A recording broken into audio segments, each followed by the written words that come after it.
వైకాపా ప్రభుత్వం ప్రజల కోసం బంగారు భవిష్యత్తు నిర్మించింది. నారా చంద్రబాబు నాయుడు పాలన వాటిని విధ్వంసం చేయడానికి పరిమితమైంది.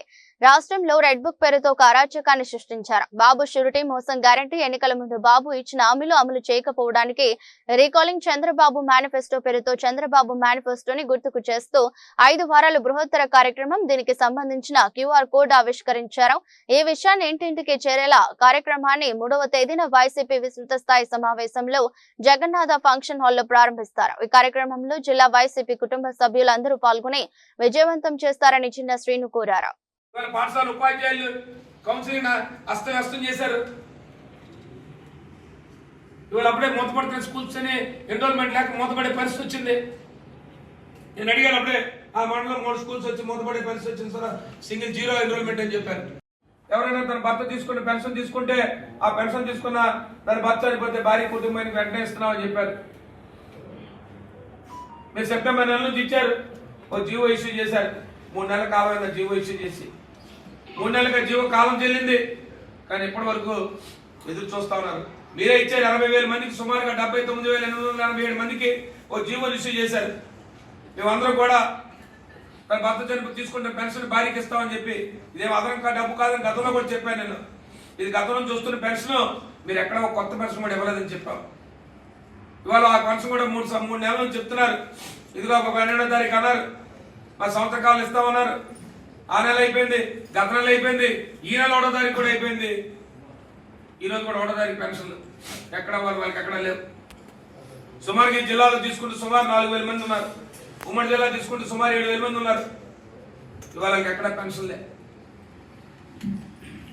ఆ కుటుంబం ఎంత ఆ పెన్షన్ మీద ఆధారపడే కుటుంబం అయ్యో రామాన్ని చూసా ఆదుకునే పరిస్థితి లేదా ఈ ప్రభుత్వం మమ్మల్ని అని చెప్పి ఈరోజు ఆదుకునే పరిస్థితి. కాబట్టి ఇవాళ ఈ ప్రభుత్వం కేవలం అబద్ధ హామీలు మోసపు మాటలతో అధికారంలోకి వచ్చింది. ఇవాళ ఎక్కడ కూడా ప్రజాప్రతినిధులు కనపడరు. ఇవాళ చూసాం, పత్రికల్లోనూ చూసాం. మరి గౌరవ సాక్షాత్తు ఆ ముఖ్యమంత్రి గారు సమావేశం పెడితే ఇవాళ గైర్హాజరయ్యే పరిస్థితి. అప్పుడే సంవత్సర కాలంలో ప్రజాప్రతినిధుల నమ్మకాలు పోయాయి. ప్రజల దగ్గరికి వెళ్ళామనే పరిస్థితి నెలకొంది.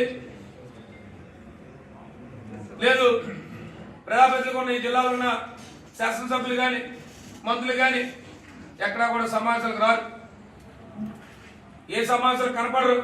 మండల స్థాయి సమావేశాలు కనపడరు. మండల ప్రజాప్రతినిధుల ద్వారా ఆ గ్రామాల్లో జరిగిన పరిస్థితి చెప్తామంటే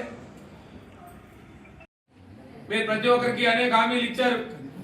హామీల్లో సూపర్ 6 హామీలు ఉన్నాయి. అవి కాకుండా అనేక హామీలు ఉన్నాయి. మీరు చెప్పారు 50 సంవత్సరాలు నిండు వారికి పెన్షన్ అన్నారు. చదువుకున్న విద్యార్థికి నిరుద్యోగ భృతి 3,000 అన్నారు. లేదు, ఆడబిడ్డ నిధి అని చెప్పి 18 సంవత్సరాలు నిండు మహిళకి 1,500 రూపాయలు చెప్పారు. లేదు, అర్హత ఉన్న ప్రతి ఒక్కరికి పెన్షన్ 4,000 రూపాయలు చెప్పారు. ఇలాంటి అనేక కార్యక్రమాలన్నీ కూడా మీరు చెప్తూ నిన్ననే మీరు మరీ పత్రికల్లో చెప్పారు. ఆ రోజు కూడా రేపు 20వ తారీఖునే మేము వచ్చి రైతు భరోసాను కూడా కేంద్ర ప్రభుత్వంతో పాటు వేస్తున్నామని చెప్పారు. ఈ రోజుకి వచ్చి 2 సంవత్సరాలు అయింది. మీ ప్రభుత్వం రెండు దఫాలుగా రైతు భరోసా రావాలా. 23-24 సంవత్సరం రైతు భరోసా రావాలా. 24-25 రైతు భరోసా రావాలా. 25-26 సంబంధించి రైతు భరోసా రావాలా. ఈ 2 సంవత్సరాల రైతు భరోసా ఇప్పటికి వచ్చే రైతాంగానికి ఎక్కడా కూడా 1 రూపాయి కూడా అందిన పాపాలు లేదు. ఇవన్నీ కూడా నేరుగా ప్రతి కుటుంబం దగ్గరికి వెళ్తాం. ప్రతి కుటుంబాన్ని అడుగుతాం. ఆ కుటుంబంలో ఉన్న వాళ్ళందరికీ కూడా మీకు ఎంత ఈ ప్రభుత్వం ద్వారా రావాల్సిన బకాయి ఎంత ఉంది, మీకు ఈ ప్రభుత్వం ద్వారా ఈ రోజు వరకు నేటి వరకు మీకు ఎంత నష్టం చేసింది ప్రభుత్వం అనే విషయాన్ని నేరుగా ప్రజల దగ్గరికి వెళ్ళే ఒక పెద్ద ఎత్తున కార్యక్రమాన్ని మేము వాళ్ళకి తీసుకెళ్తున్నాం. ఎందుకంటే మీరు చెప్తా ఉన్నారు సంవత్సర కాలాన్ని అమలు పరుస్తామని చెప్తున్నారు. లేదా ఆడబిడ్డ నిధంటే P4 అని చెప్తున్నారు. ఆ P4 ఏందో ఎవరికి ఎక్కడ ప్రజలకు ఎవరికి తెలియని పరిస్థితి. మీరు నేరుగా ఎన్నికల్లో 18 సంవత్సరాలు ఇవాళ జగన్మోహన్ రెడ్డి గారు